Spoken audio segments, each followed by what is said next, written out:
it's Dejanay here again with Cascade Media Group, and I have the pleasure of interviewing Ericka May. Hey. Hey, And so pretty much tell us about yourself. Who are you? Where are you from? What do you do? A little bit like that. yeah. So I'm Erica. I'm from Dallas, Texas. I went to college at Texas State, played basketball there. That's where I met the lovely Dejanay. After that, I got my MBA at a college in Houston, and now I somehow live in New York and I work for a footwear fashion brand, I guess you could say, as a program manager. So it's a little bit about me, a short snippet of Here, it. program manager. Don't be modest. Don't Yes. be modest. So how did you end up in New York out of all places? Is that something where you envisioned yourself being? Did it just happen by chance and opportunity? How did that happen? So I have never been to the East Coast before until after college. So like 2019 or no, 2018. So actually I was able to connect with in my business school, there was a donor who liked to like take a few people to do an internship. I interviewed for it. I got it on the spot, which led me to go to Philadelphia right after I graduated in May. I literally got on a flight to Philadelphia like 2 weeks after that. And that's where I like learned more about the East Coast. And in that internship, I was able to go to New York quite a bit. Then I was like, oh, maybe I like living here. Maybe I should just try it. Like I can always go back home. And so my parents were like, you should try it for sure. And I did, and I haven't left since. So yeah. I love that. And so tell me a little bit about the internship type of feel because I know a lot of times it feels like you're doing a lot of stuff, no reward. It was yours paid. How did that open the doors for you to get to where you are now? I was very lucky. I was paid, and it was a batch of six of us. Mm. We were able to save money because we were able to stay in. My boss at the time had several condos that were across the street from the office. So all of us got to stay in the condos and literally just walk right into office. Like when I say it was a 3 minute walk, and a few of us had vehicles. Like I brought my vehicle down from Texas, and it was a great internship. Like I made, I would say, pretty good sound money, and I had no expenses other than like my food and gas. Wow. That I feel like that's unheard of. That's not Yeah. you see like the movies of like the intern running around getting coffee and stuff but never actually doing anything in the field. And so were you actually doing or preparing yourself for what you do now? In a way, A waste so of time or no, it was it was the best time. I needed that because we played basketball. We didn't have time for those summer internships like everyone else used to do. So there's a lot of things I didn't know. Like I knew how to write a proper email. Like we all knew how to do that, but it was like there's so many layers to it. Making sure you get action items, making sure you're taking like actionable notes instead of just like notes that you would take in college that were just like about what we were discussing. Like it wasn't in meat and bones. And I was able to do that. I worked on the data team and pulled data for different clients, and it was really it like really helped me get ready for the real world. so you feel like you actually got hands-on experience to prepare you to do Yeah, what because we were talking in front of clients like with our teams as if we were just on the team. We were always in the office, so we saw clients 24/7. Even we still did internship stuff like clean the kitchen, brewed the coffee for the like did things like that, like restocked the fridge, restocked the pantry, all that good stuff. But there was a whole nother side to it. So we did both, and it was awesome, honestly. and the fact that it's paid is crazy. That is a Yeah. opportunity. I mean, it fits you. I mean, for you to be able to put yourself in that position to get that opportunity and walk through that door when it's given to you. Um, Another thing, how was it competitive to get into your role now as a senior program manager? How what was that transition from intern to that? Yeah, so first after that internship, I actually moved back to Dallas.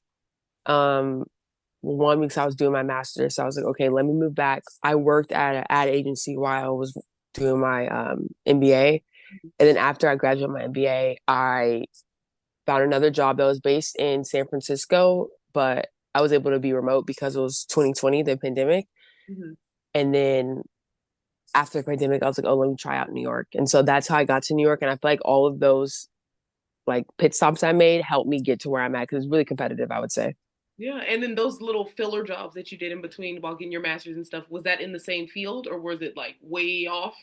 It was way different. So it was an ad agency. So it was advertisement, like literally managing people's budget that was like 5 million. I mean, like five, yeah, 1 to 5 million a month with you, depending on who the client was. So it was just like a different experience because now instead of dealing with numbers, you're dealing with like other people's numbers, their budgets. You're also presenting campaigns to them or making sure you have everything to like everything written out to present the campaign and all that good stuff. So it was really cool.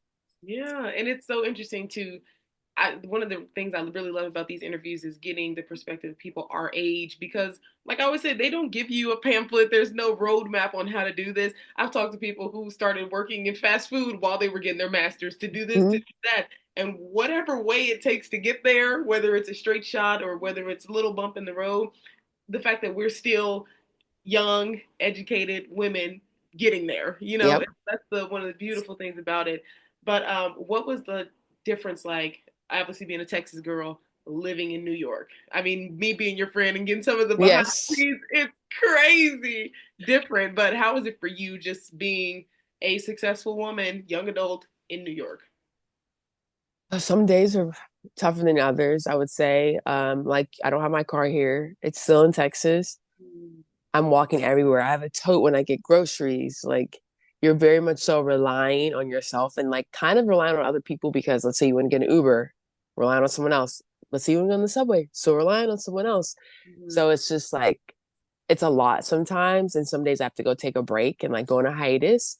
Mm-hmm. But I would say overall, it's like good for your health. Like it's good to be in the mix and good to surround yourself by so many different energies and people to like see what you like and don't like. Mm-hmm. So it's kind of weird. It works. Is it long term? I don't know. We'll see. If I make more money, it can be. Yeah. Right. It's like So, I know for me, the East Coast, I've been a little bit just for basketball, in and out. But I feel like the East Coast is so overstimulating for me. Growing up in like the Midwest, hmm, peoply, that's too much. I just yeah, see. I don't know if it's like that in real life, but it it just is. it just feels like a lot. Is it even feasible to have a car out there, or is it just easier? It is. Like to be transparent, if I could make a little bit more money, I could bring my car out here for sure, I bet. Um, because if you have SUV, it's like the garage is $500 a month just to park. So it's Jeez. like little things like that that like that adds up. Yeah, I mean that's almost rent somewhere out here. Yeah. So it's kind of, hey, if you got it, you got it. If it makes life Yeah. a bit easier, but yeah, but again, I love this of being able to get different perspectives and seeing there's different routes to go. You can go the intern route. You can know exactly what you want to do after college. You can know nothing that you want to do after college as long as you know you're trying and you're actively taking opportunities when they get there and when walking through doors when they're open for you. If you had any piece of advice to share with anybody when we think about us being, 19, 20, 21, looking at people our age, 27, 28, 29, not knowing what to do, what would you pass down? Okay, that's a And it good doesn't necessarily question. have to be in your field, but just in life. Yeah, no. I would say for me, like work really hard. It's really hard to make a dollar. Like I think when you're in like college, you're kind of jaded maybe. Where you think I'll just get a job and make some money, and it's like that money's not good enough. Like sometimes, especially in certain areas you live in. So I could say for me, like I wish I worked a bit harder actually. Like it sounds like I did a lot, but I swear I could have did more. Mm-hmm. Um, and I would say don't be like cheap, but be a bit frugal with your money. Like if you want, like while you're younger, so you can stack up while you don't have like major responsibilities. If you're blessed enough and lucky enough to not have big responsibilities at such a young age.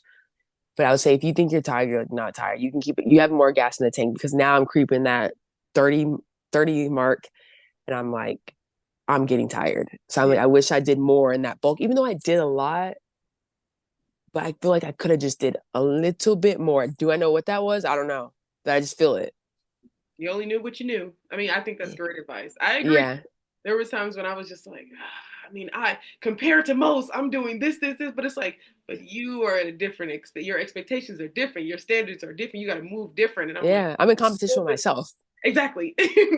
The bar is there's no bar. Yeah. It's me So, versus me every day. yes, and every day that bar is changing. So Uh-huh. I can't compete with you. We're not the same. We're not the same. Yes. I think that is very good advice. Again, thank you, Ericka, so much for sharing with us. I think there are a lot of people that can relate to this interview and hearing your perspective. Yeah. Thank you for picking me. I appreciate it. I'm so happy to help and so excited.